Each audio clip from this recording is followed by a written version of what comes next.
Hello guys, j'espère que vous allez bien. Bienvenue sur la chaîne du MPK Gang. Moi c'est personne du MPK Gang et aujourd'hui je vais vous faire part d'une situation qui m'est arrivée dans ma vie, dans laquelle j'ai été guérie. Faut savoir que j'ai été guérie récemment, il n'y a pas très longtemps, vraiment pas très longtemps. Après c'est vrai qu'il y a des séquelles qui restent, il y a des choses qui restent, mais avant d'aller plus loin, si tu n'es pas encore abonné, n'hésite pas à t'abonner, à liker, à commenter, à partager, etc.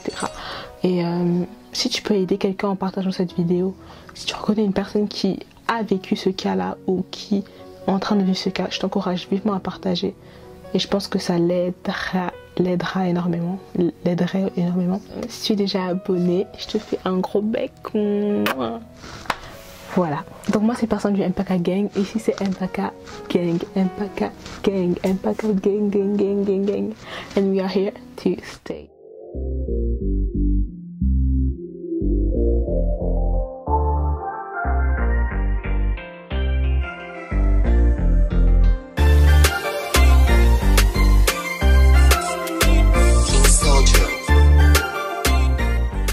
Il faut savoir que ce n'est pas un fond titre, c'est réel. Je suis née avec une maladie. C'est juste... Quand je repense au parcours que j'ai eu à vivre, je me dis waouh, je viens de loin et je me rends pas compte en fait. Mais pour moi, l'impact psychologique qu'il y a eu, l'impact émotionnel qu'il y a eu, l'impact qui a eu et a été indélébile pour moi. C'est un impact indélébile dans le sens où ça m'a transformé à jamais. La perception de la vie, elle est toute autre pour moi. La perception de l'homme, de qui je suis, de ce que je suis, est complètement différente. Quand on vit certaines situations, qu'on réalise la grâce et l'importance d'être en bonne santé. Pour commencer, pour attaquer, de quelle maladie il s'agit de l'eczéma. Je vais vous, avant d'aller plus loin, d'autres se disent c'est quoi ça, je vais vous faire part d'une définition simplifiée de qu'est-ce que c'est l'eczéma. L'eczéma, c'est une maladie de peau causant des démangeaisons et formant des plaques rouges qui peuvent sointer. Il faut savoir que l'eczéma, c'est une maladie cutanée. Ça peut arriver à tout le monde, hein. Ça peut vraiment arriver à tout le monde. C'est pas que fait pour certaines populations. C'est fait pour... ça peut atteindre tout le monde. Je connais même d'ailleurs d'autres personnes de d'autres origines qui ont cette maladie. Vous savez, s'il y a une partie du corps qui ne va pas, immédiatement ça va être le corps tout entier qui va souffrir. Et c'est difficile, pourquoi? Parce que on insiste bien que c'est une maladie de peau qui cause en fait des démangeaisons. Une démangeaison, on peut pas se retenir. Quand on veut gratter, on gratte. Et parfois pour se sentir soulagé, il faut gratter énormément. Ce qui amène à ce le résultat de cela amène que on se déchire la peau, qu'on s'arrache la peau, qu'on saigne de partout, qu'on souffre de partout. Et j'ai oublié de préciser quelque chose, les âmes sensibles à s'abstenir s'il vous plaît. Il y a des photos que je vais montrer. Si vous savez que vous ne supportez pas des choses, n'allez surtout pas plus loin dans cette vidéo, arrêtez-vous là. Ça a duré une majeure partie de ma vie, 17-18 ans. Et ça a commencé en fait depuis que je suis née, j'ai été conditionnée à pas faire certaines choses étant donné que j'avais de l'eczéma. Par exemple, quand mes amis allaient à la piscine, il fallait toujours savoir, ou bien à la piscine ou bien au lac, et c'est salé. Et du coup c'est compliqué parce que vous savez, quand vous êtes blessé et qu'il y a du sel dessus, ça pique encore plus en fait. Et certaines fois ça me causait énormément de problèmes parce que j'étais gênée et j'avais mal, et puis c'était compliqué parce que c'était très compliqué entre gérer la douleur, essayer de se retenir, ne pas se gratter, essayer de maîtriser la douleur. Certaines fois ça brûle, certaines fois ça pique. Je me rappelle même quand je dormais par exemple, je disais ah j'ai plus de cicatrices, je vais bien dormir. Et je me réveille, je passe à la douche et là je sens mon corps piquer de partout parce que en fait pendant la nuit je me suis tellement grattée. C'est des démangeaisons, donc c'est même la nuit quand tu dors c'est inconscient. Et tu vas te gratter, tu vas gratter et tu vas voir, tu vas sentir que tu saignes, que tu t'es ouvert. C'est difficile dans le sens où ça m'a créé énormément de complexes parce que sur ma peau j'ai des traces, même actuellement. Au moins dans chaque partie de mon corps, il y a une trace de l'eczéma. Je peux même vous montrer, là ça se voit pas mais il y a mon cou. Il y a vraiment une différence de ton entre la tête, mon cou et mon torse. Là ça vient d'être guéri. Le plus grand témoignage c'est celui-ci je pense. Vous voyez comment c'était comme ça mais il y a 2 ans, non même pas, il y a 1 an, 1 an et demi, c'était pas du tout comme ça. C'était noir comme du charbon ici. Traumatisée parce que je me disais est-ce qu'un jour même je vais réussir à m'en sortir. Je peux pas bouger le doigt. Imagine maintenant, je suis droitière. Les examens je dois les écrire. Il faut savoir que quand j'ai écrit, ça sera tout. Quand j'écris, mon doigt est en contact direct avec la feuille. Et je passe et je m'ouvrais à chaque fois. Et ça me saoulait, ça me démangeait. C'était une période très difficile. Mais avant d'être là, comment j'ai vécu mon adolescence avec. Genre mon enfance, ça m'a pas affecté dans le sens où je me disais ah c'est des bobos, c'est des blessures, elles vont partir. À mes 7-8 ans, j'ai commencé à me sentir mal à l'aise. Vous savez, c'est là où il y a les petites premières amourettes. On vit de la vie en rose, etc. Et un peu à la Floricienta quoi. Et du coup ça a fait que j'ai cherché par plusieurs moyens de cacher en fait cela. Par exemple, je savais qu'on devait aller à la piscine. Imaginons, voilà, on prend un exemple, j'ai une cicatrice ici quand j'étais petite, à 7-8 ans, imaginons, on va reculer un peu des années en arrière. Les gens, ils allaient me voir, j'allais rester comme ça, ils vont dire, oh non, personne pas froid, tout et tout, non. C'est juste que j'ai honte de la cicatrice. Et le pire, c'est qu'après, parce qu'il faut savoir que la vérité sort de la bouche des enfants.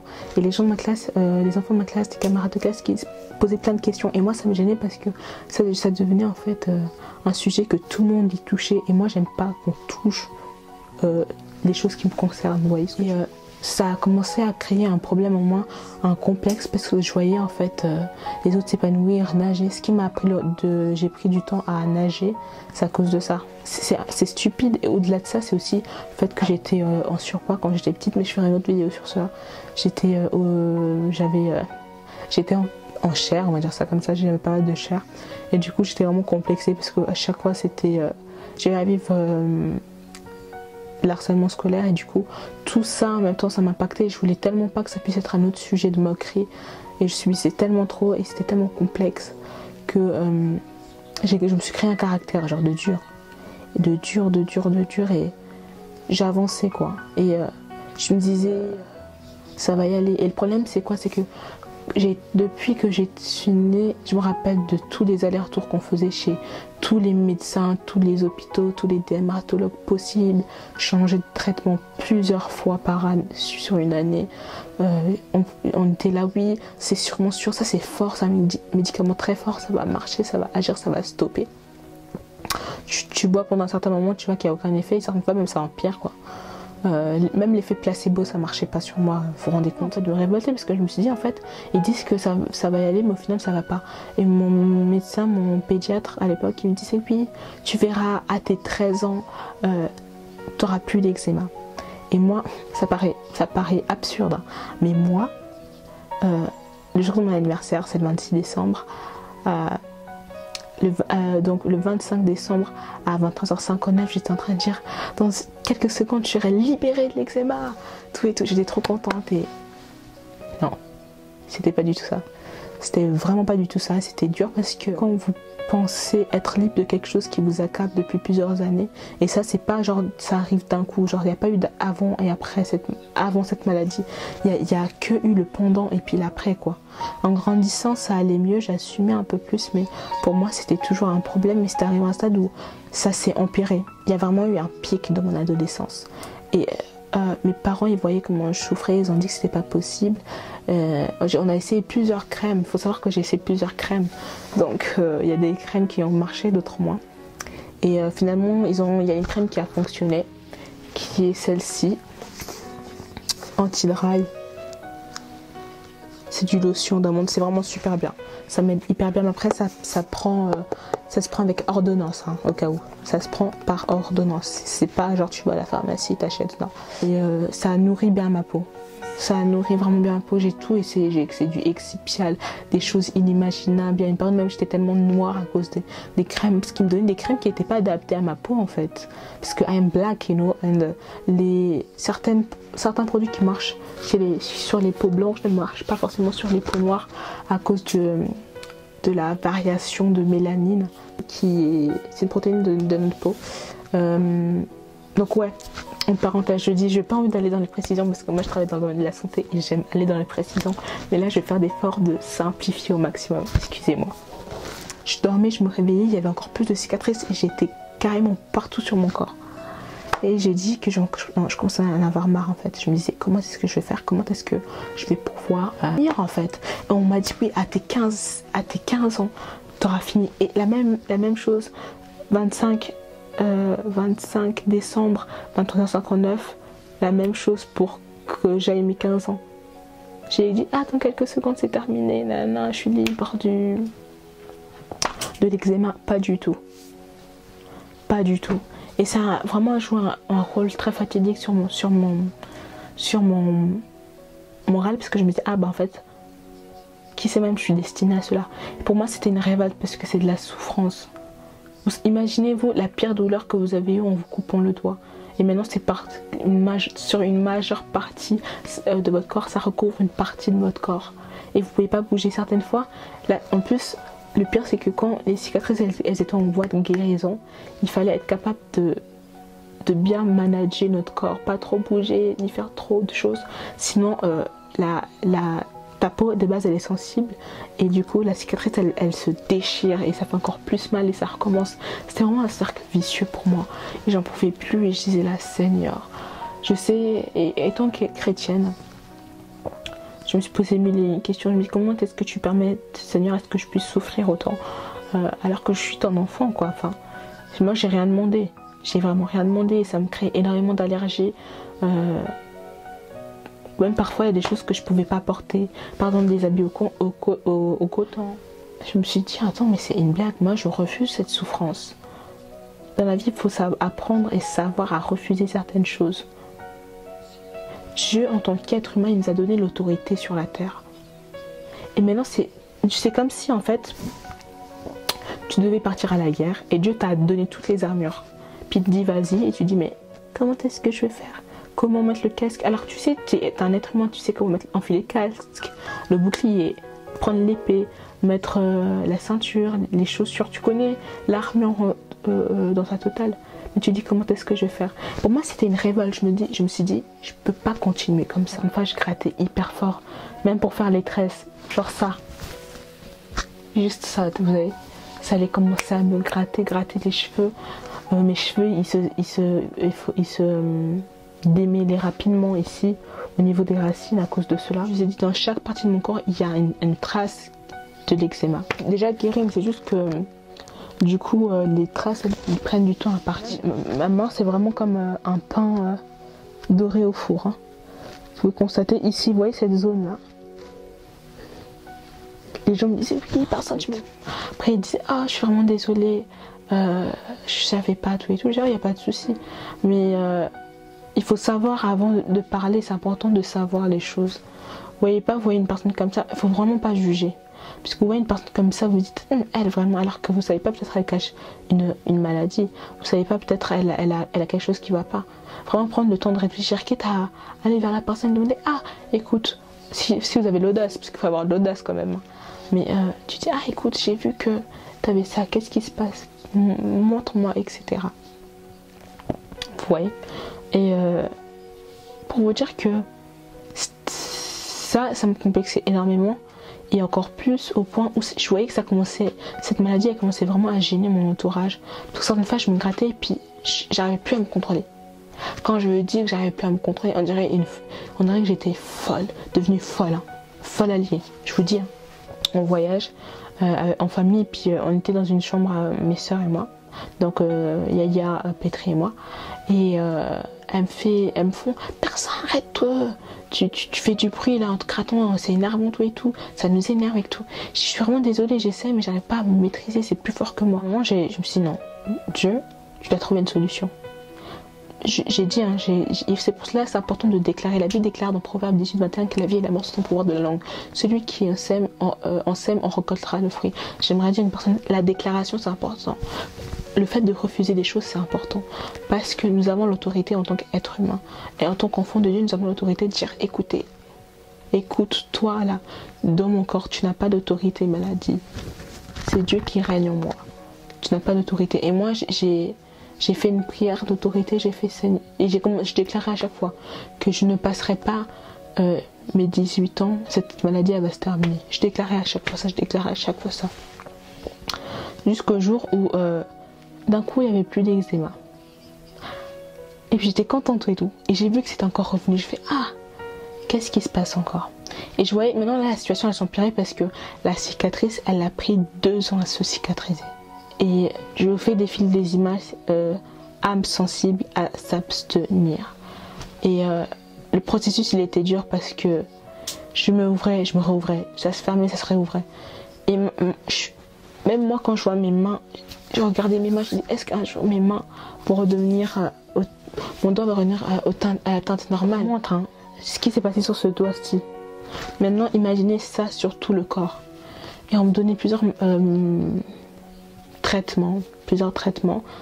Et puis mon père, une fois, il a pété un câble. Il a dit, tu peux pas continuer comme ça, ma fille.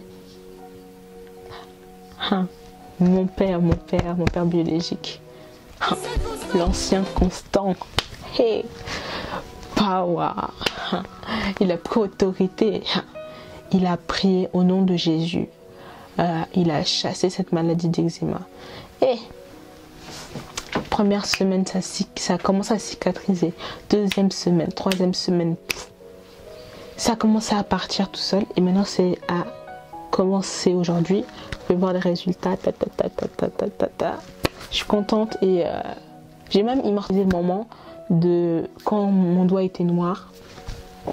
Et puis j'ai dit, je prends cette photo en souvenir parce que j'ai la foi.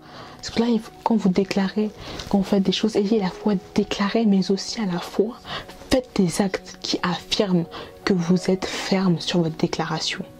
J'ai fait cette vidéo, j'ai dit, je souris parce que je sais que je serai guérie. Et ça sera une vidéo souvenir pour montrer aux gens de là où je viens. Ce qui est important, c'est que tu aies déjà cette pensée positive. Peu importe si tu vois que la situation... Moi, je recommence. Dans mon cas, là, ça a été l'eczéma. Mais d'autres personnes qui vont me suivre, qui me suivront, votre cas, c'est pas l'eczéma. C'est même pas une maladie. Pour vous, c'est peut-être une situation récurrente qui se répète. Pour vous, pour certaines, c'est X et Y chose. J'aimerais que maintenant, vous puissiez penser à cela. Pensez à quel point cette situation ou cette chose-là vous crée des douleurs. Pensez maintenant à comment est-ce que elle vous fait souffrir. Pensez maintenant à l'impact que ces choses-là ont sur vous. Pensez maintenant aux modifications que ces choses ont eues sur vous. Vous ne voyez pas que c'est révoltant? Alors j'aimerais vous encourager, j'aimerais t'encourager toi qui me regardes. Prends cette rage, prends cette autorité en tant qu'enfant de Dieu, de te lever contre cette situation-là. It's not a joke. Les gens, j'aimerais vous dire qu'on n'a qu'une seule vie. Et Jésus est capable de guérir. Même les maladies incurables, j'ai la foi que Dieu guérit. Même les maladies qui sont curables, incurables, je sais que mon Jésus est guéri. J'ai vécu tellement de choses, beaucoup de choses. Mes yeux ont été témoins. Et vous savez, il y a des choses, on peut dire, ah, Jésus a guéri, oh, Jésus a fait ça. Dans la Bible, c'est marqué. Mais être témoin oculaire de cela, c'est tout autre chose. Et je tenais particulièrement à vous encourager, à ne pas laisser tomber votre foi, à ayez confiance en Dieu. Toi, peut-être, tu me regardes, tu n'as jamais entendu parler de Dieu, de Jésus. J'aimerais te dire une chose. Quand je dis que en tant qu'enfant de Dieu, nous avons l'autorité, c'est pas une question de religion. Dieu n'est pas une religion. Dieu d'ailleurs n'a jamais créé la religion. C'est eux-mêmes, les hommes, eux-mêmes qui ont créé la religion. Mais Dieu n'est pas dans la religion. Dieu, tout ce qu'il demande, c'est avoir une relation avec lui. Comme un père et sa fille, comme un père et son fils. Parle-lui, confie-toi en lui. Et tu verras que petit à petit, les choses changeront. Après, il faut savoir, hein, le monde dit bien qu'il tente rien à rien. Et si tu as entendu parler de ce Jésus, je sais que le même Jésus qui m'a guéri te guérira aussi. Et je ne parle pas seulement de guérison physique, mais des guérisons intérieures, des blessures intérieures. Rien n'est impossible à celui qui croit. Si tu crois que tu seras guéri, si tu crois que ces choses qui sont en toi, ces problèmes, ces situations, ces choses n'ont pas de pouvoir sur toi et que tu as autorité sur ces choses-là, j'aimerais te dire que tu as la mentalité. Tout se passe par la mentalité. Vous savez, le plus grand combat, c'est pas les combats qu'on a entre nous, êtres humains, mais c'est le combat de la pensée. Parce que en fait, tu es face à un miroir, tu es face à toi-même. Il faut savoir être. Et il faut savoir que notre pire ennemi, c'est même pas le diable, mais c'est nous-mêmes. Quand je dis que notre pire ennemi, c'est nous-mêmes, c'est qu'on doit chercher à être le meilleur de soi-même. La route est longue, mais je t'en prie, je tenais à t'encourager à ne pas laisser tomber. Celui qui est en toi est plus grand que celui qui est dans le monde. N'aie pas peur des obstacles, mais que ces obstacles-là que tu es en train de vivre actuellement puissent être un tremplin pour ton futur. C'est vraiment cela. Si tu as compris cela, tu as tout compris. C'est un de mes frères qui a donné cette phrase. Après là, je l'ai un peu modifiée parce que voilà, un de mes frères a dit que notre passé, notre vécu, c'est comme un pont qui va nous aider à accéder à notre futur. Même les situations les plus dures, telles qu'elles soient, imaginables ou inimaginables, elles sont pour notre bien. Parce que la Bible déclare que toute bonne chose concourt au bien de ceux qui aiment Dieu. Et j'aimerais encourager une personne à ne pas laisser tomber. God is with you. He say he will never leave you. He shall be with you till the end of time. God loves you, guys. J'aimerais encourager une personne à aller de l'avant. J'aimerais encourager une personne qui se sentait abattue, qui se sentait accablée par les épreuves de la vie, à ne pas abandonner. De grandes choses arrivent sur ta vie. De grandes bénédictions arrivent sur ta vie et ne laisse pas le diable te faire croire que tu es vaincu alors que lui-même a été vaincu déjà il y a plus de 2000 ans à la croix de Golgotha. Nous sommes nés pour gagner. Je t'invite à faire une petite prière si tu es d'accord. On va prier. Seigneur Dieu, je remercie la vie de mon frère, pour la vie de ma soeur. C'est parce que tu as permis à ce qu'aujourd'hui ils puissent tomber sur cette vidéo. Ce n'est pas en vain. Papa, tu connais leurs soucis, tu connais leurs besoins. Je prie, papa, que tu puisses te révéler à eux, te montrer à eux d'une manière particulière, papa. Touche leur cœur, change leur cœur, aide-les à être la meilleure version de eux-mêmes. Je prie pour ceux qui sont malades, Seigneur, fortifie-les et même guéris-les, papa, par ta puissance, parce que rien n'est impossible à toi, Seigneur Jésus-Christ. Touche-les là où ils sont maintenant, et que tu es le médecin par excellence et que rien n'est impossible à toi. La Bible dit une chose, c'est que on peut donner seulement ce qu'on reçoit. Moi qui ai reçu la guérison à travers la prière que mon père a fait, papa, je prie et je relâche cette guérison aussi sur ces personnes au nom de Jésus-Christ de Nazareth. Amen. Seigneur vous bénisse. Ciao, ciao.